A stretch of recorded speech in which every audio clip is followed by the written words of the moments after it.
નમસ્કાર વિદ્યાર્થી મિત્રો, આજે આપણે જોવાના છે ધોરણ નંબર 8 નો આઈડિયલ નો અસાઇનમેન્ટ નો આપણે ગણિત વિષયનું સોલ્યુશન કે આ લેક્ચરમાં આપણે પ્રશ્ન નંબર 3 સુધીનું સોલ્યુશન કર્યું હતું.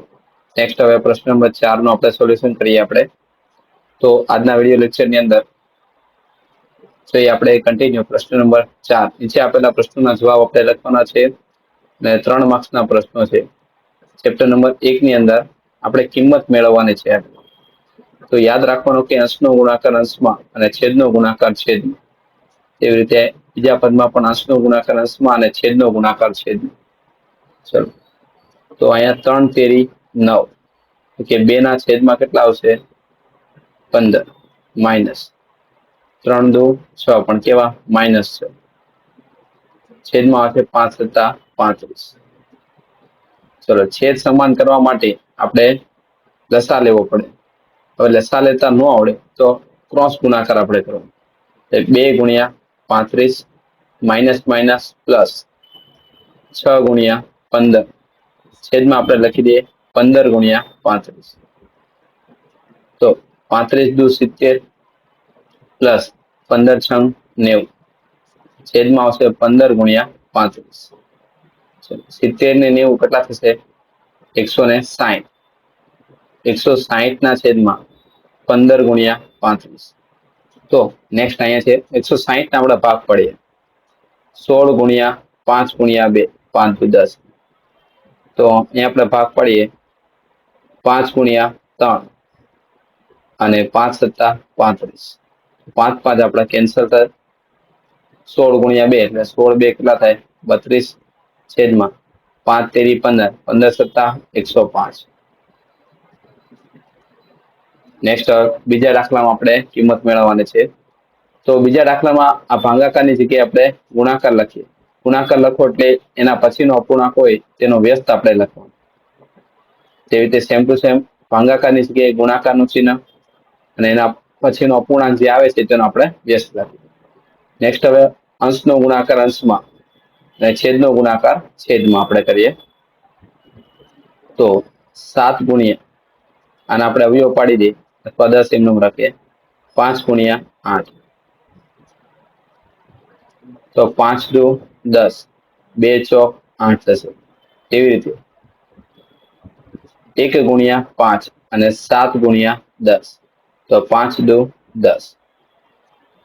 તો નેક્સ્ટ હવે થશે 7 ના છેદમાં 4 પ્લસ 1 ના છેદમાં 14. ચલો ક્રોસ ગુણાકાર કરીએ. તો 7 × 14 પ્લસ 1 × 4 છેદમાં બંનેનો ગુણાકાર એટલે 4 × 14. 98 પ્લસ 4 ના છેદમાં 4 × 14. ચલો 98 એટલે કેટલા થશે? 102. 102 ના છેદમાં 4 × 14. ચલો 102 ના છેદમાં 14 ચોક કેટલા થાય? 56. ભાગ પાડીએ આપણે એના 51 × 2 102 ને અહીં આપણે 28 દુ 56 2 2 આપણે કેન્સલ. તમારો જવાબ રહેશે 51/28. ચલો એના પછીનો છે ચેપ્ટર નંબર 3.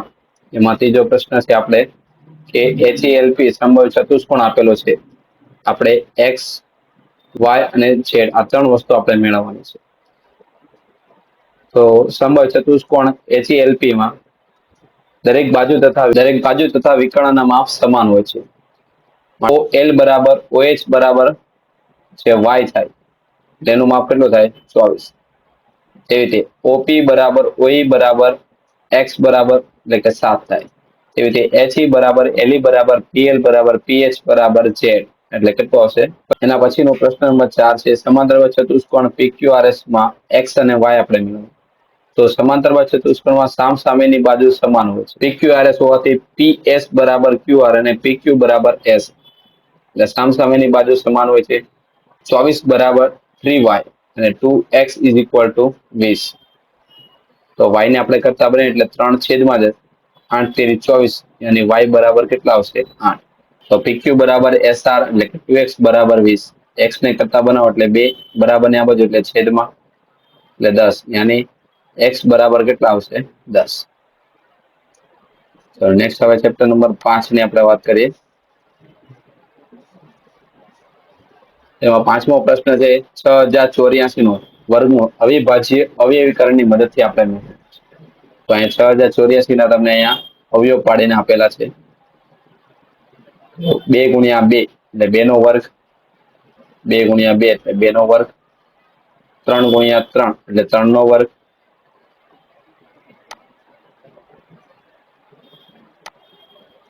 3 નો વર્ગ અને 13 ગુણ્યા 13 એટલે કે 13 નો. તો અંડર રૂટ વર્ગમૂળમાંથી આપણે સંખ્યા આપણે બહાર કાઢીએ. વર્ગ અને વર્ગમૂળ આપણું કેન્સલ થાય એટલે 2 ગુણ્યા 3 ગુણ્યા 2 તો 2 તેરી 6, 13 6 કેટલા થાય 78.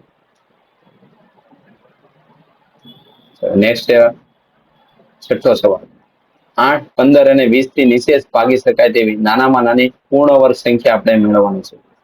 તો આપણે 8, 15 અને 20 નો આપણે શું મેળવવાનો લસા. 8, 15 અને 20 નો આપણે લસા મેળવીએ તો લસા આપણને મળે છે 2 ગુણ્યા 2 ગુણ્યા 5 ગુણ્યા 3. તો આપેલી સંખ્યાના અવયવની અંદર 2, 5 અને 3 એક વાર હોય છે એટલે એ પૂર્ણ વર્ગ કહેવાય નહીં.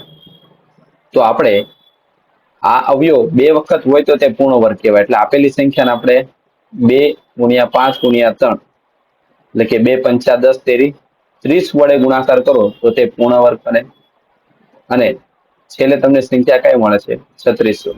ચાલો એના પછીનો 7મો સવાલ છે. એક ચોરસનું ક્ષેત્રફળ તમને આપેલું છે 38.44 સેમી સ્ક્વેર. તો તેની બાજુ આપણે મેળવવાની. તો ચોરસનું ક્ષેત્રફળ બરાબર 38.44. ચોરસ હોય તેમાં દરેક બાજુ કેવી હોય છે સમાન. એટલે ક્ષેત્રફળનું સૂત્ર લંબાઈ ગુણ્યા લંબાઈ. એટલે લંબાઈનો વર્ગ બરાબર 38.44. પોઈન્ટ કાઢો એટલે છેદમાં આવે 100. સ્ક્વેર કાઢો એટલે સામે લાગે વર્ગમૂળ. 3844 ના અહીંયા આપણે અવયવ પાડેલા છે 2 ગુણ્યા 2 અને 31 ગુણ્યા 31. વર્ગ અને વર્ગમૂળ કેન્સલ કરી એટલે 31 ગુણ્યા 2 છેદમાં આવે 10. તો 31 દુ કેટલા થાય 62. એટલે 6.2 સેમી. તો બાજુનું માપ આપણને કેટલું મળ્યું 6.2 સેમી. ચલો નેક્સ્ટ ચેપ્ટર નંબર હવે 6 ની વાત કરીએ. તો એમાં 8મો પ્રશ્ન છે નાનામાં નાની એવી સંખ્યા શોધો કે જે 3087 ને ગુણવાથી અને ભાગવાથી પૂર્ણ ઘન સંખ્યા બને. તો સૌપ્રથમ તો આપણે 3087 ને આપણે અવયવ પાડીએ. તો સૌપ્રથમ 3087 ને આપણે અવયવ પાડીએ તો એમાં 3 નો વર્ગ, 7 નો વર્ગ અને 7 એક વાર આવે છે. એટલે કે 3 નો વર્ગ અને 7 નો ઘન આપણે પૂર્ણ ઘન સંખ્યા છે. તો આપેલી સંખ્યામાં આપણે 3 વડે જો તમે ગુણાકાર કરો તો એ પૂર્ણ ઘન સંખ્યા બને. કારણ કે 3 અહીં કેટલી વાર છે 2 વાર એટલે એક વાર હજી ઘટે. એટલે આપેલી સંખ્યાને આપણે 3 વડે ગુણવાથી તે પૂર્ણ ઘન બને. તો આપેલી સંખ્યાને 3 વડે ગુણતા નવી સંખ્યા આપણને કઈ મળે છે 21. આપેલી સંખ્યાને જો તમે 3 નો સ્ક્વેર એટલે કે 9 વડે ભાગાકાર કરો તો એ તે પૂર્ણ ઘન બની જાય. એટલે 3 નો વર્ગ ગુણ્યા 7 નો ઘન એને 3 નો વર્ગ વડે ભાગાકાર કરી એટલે નવી સંખ્યા આપણને કઈ મળે 7. ચલો નેક્સ્ટ હવે પછીનો ક્વેશ્ચન જોઈએ આપણે. તો નેક્સ્ટ 9મો પ્રશ્ન આપેલી સંખ્યાનું ઘનમૂળ આપણે અવિભાજ્ય અવયવીકરણથી આપણે શોધવાનો છે 13824. તો 13824 ને આપણે ભાગ પાડીએ તો 2 ની 3 ઘાત એક વાર, 2 ની 3 ઘાત, 2 ની 3 ઘાત અને 2 ની 3 ઘાત. એ ઘનમૂળ ની અંદર લખીએ એટલે ઘન અને ઘનમૂળ કેન્સલ થાય એટલે 2 ગુણ્યા 2 ગુણ્યા 2 ગુણ્યા 3 એટલે કે ઘનમૂળ વાળી સંખ્યા કઈ આવશે 24 આપણને મળે. એના પછી ચેપ્ટર નંબર 7 ની વાત કરીએ. તેમાં 10મો પ્રશ્ન છે કે મોન્ટી પાસે 360 રૂપિયા હતા. એમાંથી 35% બુક માટે ખર્ચ્યા તો હવે તેની પાસે કેટલા રૂપિયા બાકી? તો ખર્ચ બરાબર 360 ના કેટલા ટકા કરવાના 35%. 360 ગુણ્યા 35 ના છેદમાં 100. શૂન્ય શૂન્ય કેન્સલ કરી આપણને જવાબ 126 રૂપિયા આપણને મળે. હવે કેટલા રૂપિયા બાકી મળે? આપણો ખર્ચ છે તો બાકી રકમ બરાબર આપણે કુલ રકમમાંથી ખર્ચ આપણે બાદ કરવો. 360 માંથી 126 બાદ કરો એટલે 234 રૂપિયા આપણને મળે. એના પછી 11મો સવાલ કે એક કબાટ માટે ગ્રાહકે 4256 રૂપિયા ચૂકવ્યા. એના પર 12% જીએસટી લગાડવામાં આવે. તો જીએસટી પહેલાની કિંમત કેટલી છે? તો હવે આવા દાખલા અંદર પેલા આપણે ધારવાનું કે જો 100 રૂપિયાની મૂળ કિંમત ઉપર 12% જીએસટી હોય તો જીએસટી 100 રૂપિયા ઉપર કેટલું લાગશે? 12 રૂપિયા લાગશે. માટે એની વેચાણ કિંમત બરાબર 100 પ્લસ 12% જીએસટી એટલે 112 રૂપિયા થાય. તો આપણે પદ લખીએ કે જો વેચાણ કિંમત 112 હોય, વેચાણ કિંમત આપણી કેટલી છે? 112. ત્યારે કે જ્યારે મૂળ કિંમત કેટલી હતી? 100. 112 એ મૂળ કિંમત 100 છે. તો હવે આપણી વેચાણ કિંમત કેટલી છે? 4256. ત્યારે એની મૂળ કિંમત કેટલી હોય? ક્રોસ ગુણાકાર કરીએ તો 4256 ગુણ્યા 100 ડિવાઈડ બાય 112 તો 3800 રૂપિયા આપણને મળે. તો નેક્સ્ટ છે હવે પ્રશ્ન નંબર 4B. એમાં ચેપ્ટર નંબર 3 પહેલો પ્રશ્ન. ચતુષ્કોણ PQRS એ સમાંતર ચતુષ્કોણ છે. તમારે x y z ના મૂલ્ય મેળવવાના છે. તો સમાંતર ચતુષ્કોણ PQRS હોવાથી સામસામેના ખૂણા યાની P બરાબર R એટલે કે 105 બરાબર કયો થાય? x એટલે x નું માપ આપણને કેટલું મળશે? 105. તેવી રીતે Q બરાબર કયો ખૂણો થશે? x એટલે કે z બરાબર x. હવે ચતુષ્કોણમાં દરેક ખૂણાનો સરવાળો 360 થાય એટલે s plus p plus q plus r બરાબર 360. હવે s નું માપ તો કેટલું છે? z જેટલું છે અને z plus 105 plus z plus 105 બરાબર 360. z કેટલી વાર આપણને મળ્યા? 2 વખત. આ બે નો સરવાળો 210 થાય અને બરાબરની પેલી બાજુ લે એટલે માઇનસ થાય. 360 માંથી 210 બાદ કરો 150 અને અડધા કેટલા મળે? 75. z નું માપ આપણને કેટલું મળશે? 75. એના પછી હવે y ખૂણો આપણે બાકી તો અહીંયા SR અને PQ આ બંને રેખા સમાંતર છે અને આ થાય અનુકોણની જોડ. એટલે ખૂણો SRQ અને PQM અનુકોણની જોડ છે. માટે આ x નું જેટલું માપ હોય એટલું જ કોનું માપ હોય? y નું. એટલે y નું માપ પણ કેટલું આવશે? 105 રૂપિયા. એના પછી પ્રશ્ન નંબર 2 છે. આપેલી આકૃતિમાં તમને બે ચતુષ્કોણ આપેલા છે, BEST અને બીજો ચતુષ્કોણ છે RING. હવે એમાં આપણે x ની કિંમત મેળવવાની છે. તો ચતુષ્કોણ આપણે જોઈએ BEST. સામસામેના ખૂણા સમાન હોય છે અને પાસેના ખૂણા પૂરક હોય. એટલે કે ખૂણો T અને ખૂણો B આ બે પાસેના ખૂણા પૂરક હોય છે. એના પરથી આપણને ખૂણો B આપણને કેટલો મળે છે? 80°. તો ખૂણો B બરાબર તો ખૂણો S હોય, કારણ કે સામસામેના ખૂણા સમાન હોય. એટલે B બરાબર S બરાબર કેટલો આપણને મળશે? 80. એનો મતલબ કે અંદરનો ખૂણો આપણને કેટલો મળે છે? 80°. હવે બીજો ચતુષ્કોણ RING જે આકૃતિ મેં દોરેલ છે એમાં એક ખૂણો તમને આપેલો છે કેટલો છે? 80°. તો I ની સામેનો ખૂણો યાની G પણ કેટલા થાય? 80 થાય. એટલે G નું માપ પણ તમને કેટલું મળે છે? 80. તો હવે આ ત્રિકોણ તમે જુઓ, ત્રિકોણ GSH માં એને આકૃતિ દોરેલી છે. ત્રીજો સ્ટેપ. આ બીજો સ્ટેપ છે ને આ પહેલો સ્ટેપ. તેમાં બે ખૂણા આપણને 80 મળે, ત્રીજો ખૂણો આપણને ખબર નથી. ત્રિકોણના 3 ખૂણાનો સરવાળો આપણે 180 લઈ લઈએ. આપણે ખૂણો G plus S plus H બરાબર 180. યાની 80 પ્લસ 80 પ્લસ x બરાબર 180. એટલે 8 દુ 16 એટલે 160. 80 માંથી 160 બાદ કરીએ એટલે x બરાબર કેટલા આવશે? 20°. ચેપ્ટર નંબર હવે 4 ની વાત કરીએ. એમાં પ્રશ્ન નંબર 3 છે. દુકાનમાં રહેલા વિવિધ ફળોની માહિતી તમને આપેલી છે, જેનો તમારે પાઈ ચાર્ટ બનાવવાનો છે. તો સૌપ્રથમ પહેલા તો સફરજન, કેળા, જામફળ, ચીકુ, નારંગી, જાંબુ અને પોપૈયા બધાનો આપણે સરવાળો કરીએ તો કુલ ફળ આપણને કેટલા મળશે? 2160. તો દરેકના વૃત્તાંશનો ખૂણો આપણે મેળવવો. તો સૌપ્રથમ પહેલા કેળા માટે આપણે કેટલો વૃત્તાંશ મળે છે? તો કુલ ફળ આપણા કેટલા છે? 2160. એમાંથી કેળા પસંદ હોય એવા કેટલા છે? 210. એને ગુણ્યા કેટલા કરવાના? 360. અહીં તમને આપેલું છે સ્ટેપ. એના પરથી આપણને વૃત્તાંશ કેટલો મળે છે? 35.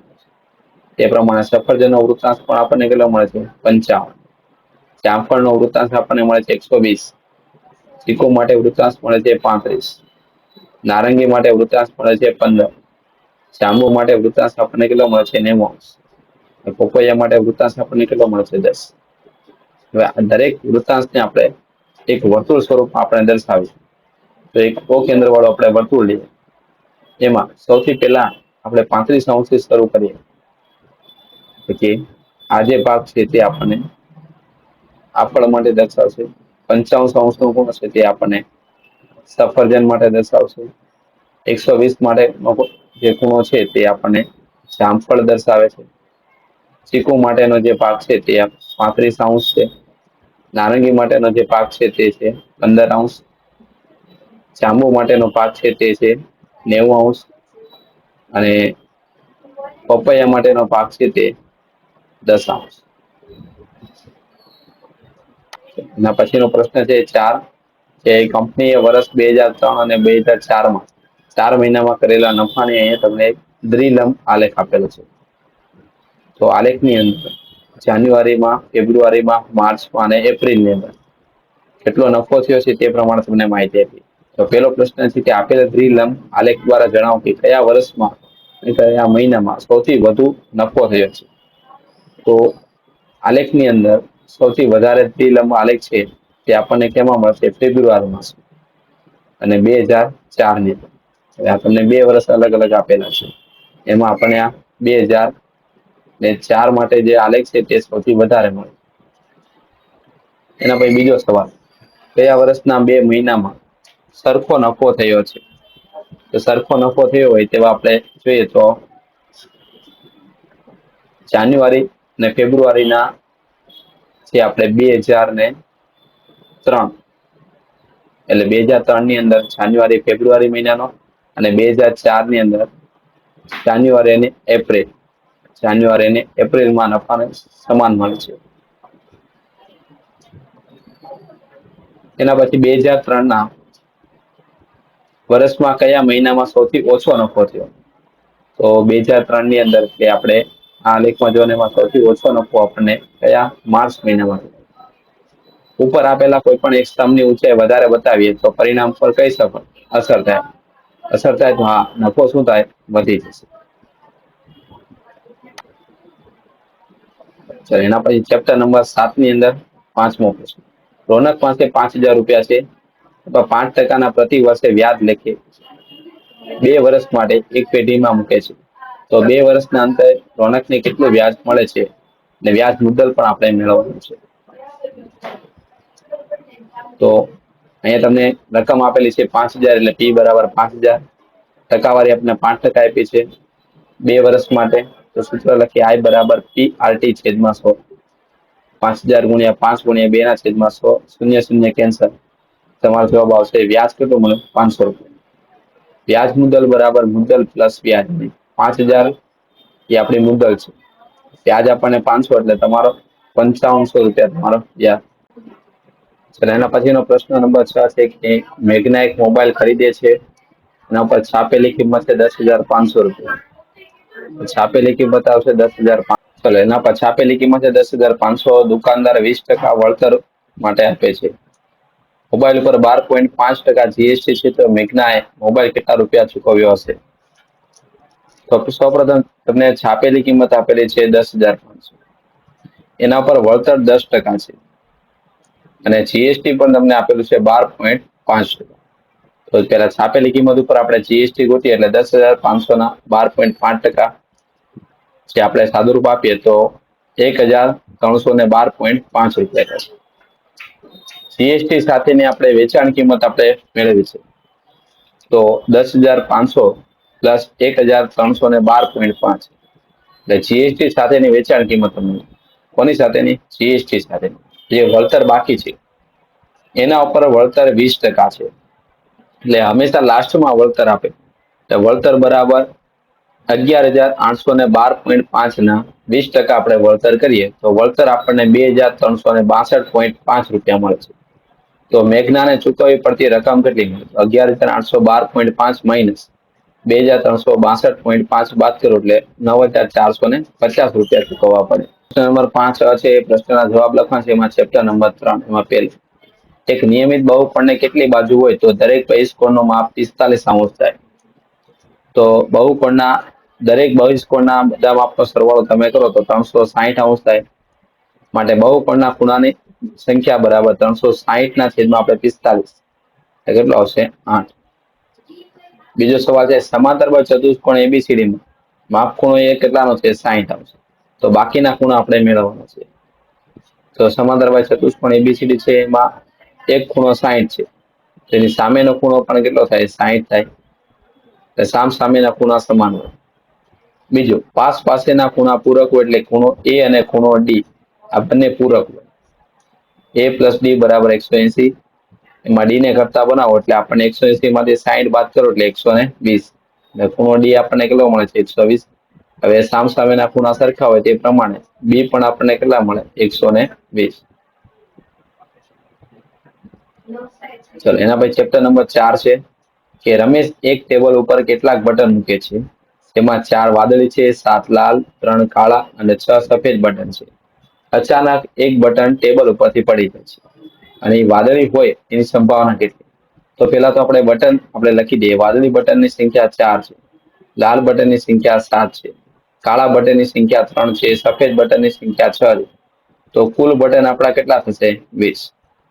એમાં ઉપર આવશે વાદળી બટનની સંખ્યા. કુલ બટન આપણે પાસે 20 છે, એમાંથી વાદળી બટન આપણને કેટલા આપ્યા? 4. તો 4 × 5 = 20. એટલે 1 ના છેદમાં કેટલો આવશે? 5 જવાબ આવે. તો નેક્સ્ટ ક્વેશ્ચન નંબર 4. એક બર્થડે પાર્ટીમાં બાળકને ગિફ્ટ આપવા માટે એક ચક્ર રાખવામાં આવે છે. ચક્રને ફેરવતા જ્યાં સ્ટોપ થાય તે ગિફ્ટ મળે અને એમાં આઈસ્ક્રીમનો કોન મળવાની સંભાવના આપણે મેળવવાની છે. તો સૌપ્રથમ આમાં તો કુલ કેટલા આપણને ગિફ્ટ છે તે આપણે જોઈએ. તો કુલ પરિણામ છે આપણા 8. તો એમાં આઈસ્ક્રીમનો કોન છે તે કેટલા પરિણામ છે? એવા 2. આઈસ્ક્રીમના કોનની સંખ્યા કેટલી થશે? 2.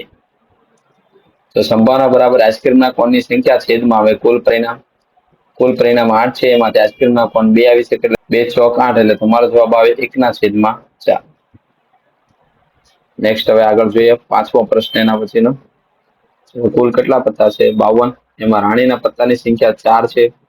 તો સંભાવના થાય રાણીના પત્તાની સંખ્યાના છેદમાં કુલ પત્તા એટલે કે 4/52. 13 × 52. તો તમારો જવાબ આવશે 1/13. એના પછીનો 6થો પ્રશ્ન. પાસાને આપણે એક વખત ફેંકવામાં આવે મળતા પરિણામો 3 નો અવયવી અને 1 થી નાની સંખ્યા હોય તેની સંભાવના. તો પાસાને ફેંકતા મળતા પરિણામો કેટલા હોય? 6 પરિણામ છે. 1, 2, 3, 4, 5 અને 6. એમાં 3 નો અવયવી, 3 ના અવયવી 2 છે, 3 અને 6. એવા 2 પરિણામ મળે. તેની સંભાવના બરાબર 3 નો અવયવી છેદમાં કુલ પરિણામ એટલે કે 2/6 એટલે 2 તેરી 6.